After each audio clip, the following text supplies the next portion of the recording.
you want to go fast, go alone. But if you want to go far, go together. Namaskar. Welcome to Next IS. I hope you are doing well. In this video, we will cover major headlines of the Hindu, Indian Express, and Press Information Bureau. So, without wasting any time, let's start today's discussion. Now, recently, northeast monsoon has begun in Tamil Nadu and Puducherry, bringing heavy rainfall, especially northern areas like Chennai. The Indian monsoon consists of two main phases, which include southwest monsoon, which runs from June to September, and the northeast monsoon from October to December. The southwest monsoon brings moisture-laden winds from the Indian Ocean, while the northeast monsoon, also called the retreating monsoon, features northeast trade winds that brings moisture from the Bay of Bengal. The northeast monsoon is vital for replenishing water supplies in southeastern India, especially regions like Tamil Nadu and parts of Andhra Pradesh, where it can lead to significant rainfall despite being generally less intense than the southwest monsoon. The northeast monsoon also marks the transition from the rainy season to winter. Now, India's trade growth is increasingly reliant on containerized transport, but a significant logistical challenge exists because country does not produce enough containers. Containers revolutionized global trade by enabling seamless transportation across rail, ship, and road, greatly reducing delays. India is also working to expand its container handling capacity at ports with new initiatives like Vadhavan and Galathea Bay ports and the India-Middle East-Europe Economic Corridor. Strategic location of Indian ports on east-west trade routes are undermined by container shortage, causing shipping traffic to divert to Colombo, Dubai, and Hong Kong. The ongoing crisis in West Asia and Russia-Ukraine war further complicates shipping logistics and container availability. Therefore, to address these challenges, government has initiated Make in India program to boost domestic container production through public-private partnership and incentives. Now, India and US have finalized a $3.5 billion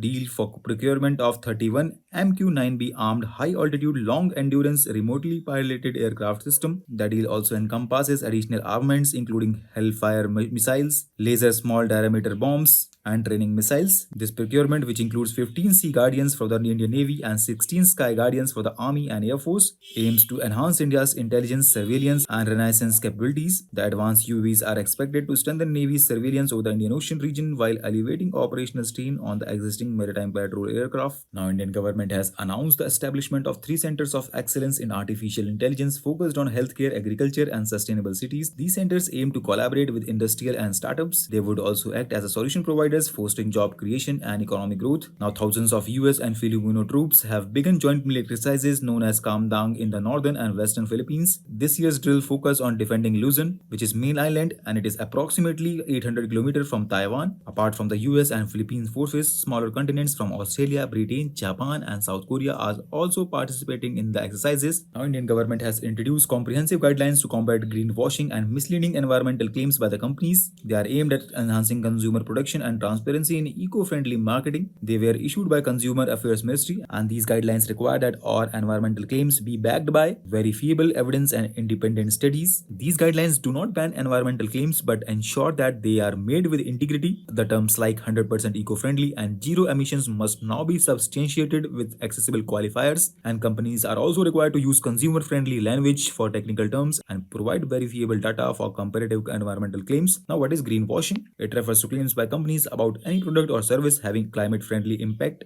Next article talks about THAAD because US will send a terminal high-altitude area defense battery and troops to Israel amidst its conflict with Hezbollah. THAAD is an American anti-ballistic missile defense system capable of intercepting short, medium, and intermediate range missiles. It uses hit-to-kill approach, destroying missiles during their descent. The system includes 95 soldiers, 6 truck-mounted launchers, and 48 interceptors, among other components. It was developed by the US after the Iraq's Scud missile attack in the 1991 Gulf War, which caused significant damage in Israel and Saudi Arabia. It deployed the parts of THAAD system to Israel in 2008, with further deployments in 2012 and 19, enhancing Israel's military strength. Next article focuses upon ossification test because recently Mumbai police confirmed that Dharamraj Kashyap, one of the accused in the murder case of NCP leader Baba Siddiqui, is not a minor following an ossification test. Now let's know more about ossification test. So friends, it is a medical procedure used to estimate a person's age by analyzing the development of bones. It involves taking x-rays of specific bones such as sternum and pelvis, which undergo significant changes as person ages. Since bones are hardened and fuse at certain ages, they serve as a markers for determining age. Although this method is frequently used in legal cases, including Baba Siddiqui case, but it is not regarded as the most accurate means of age estimation. Now, Prime Minister of India will participate in the International Abhidham Divas celebration and recognition of Pali as classical language on October 17 in New Delhi. Abhidham Divas commemorates Lord Buddha's descent from celestial realm after teaching Abhidhamma. This year's celebrations are particularly significant due to recent recognition of Pali as a classical language, which is essential for understanding Buddha's teaching. Now, recently monthly birth anniversary of Dr. APJ Abdul Kalam was observed. He was born on October 15th, 1931 in Rameshwaram. He was known as Missile Man of India. He was specialized in aeronautical engineering. Talking about his contribution, he served as a project director for India's first indigenous satellite launch vehicle. He played a crucial role in ISRO's launch vehicle program, particularly the PSLV. He also worked for 2 decades at ISRO before leading the development of indigenous guided missiles, including Agni and Prithvi. He also played a crucial role in the Pokhran 2 nuclear test, establishing India as a nuclear weapon state. He received honorary doctorates from 30 universities. He was honored with Padma Vibhushan and Bharat Ratna. And friends, he served as the 11th President of India in 2002. So with this, let's conclude today's discussion. Thanks for listening, and for regular updates, you can follow us on various social media platforms.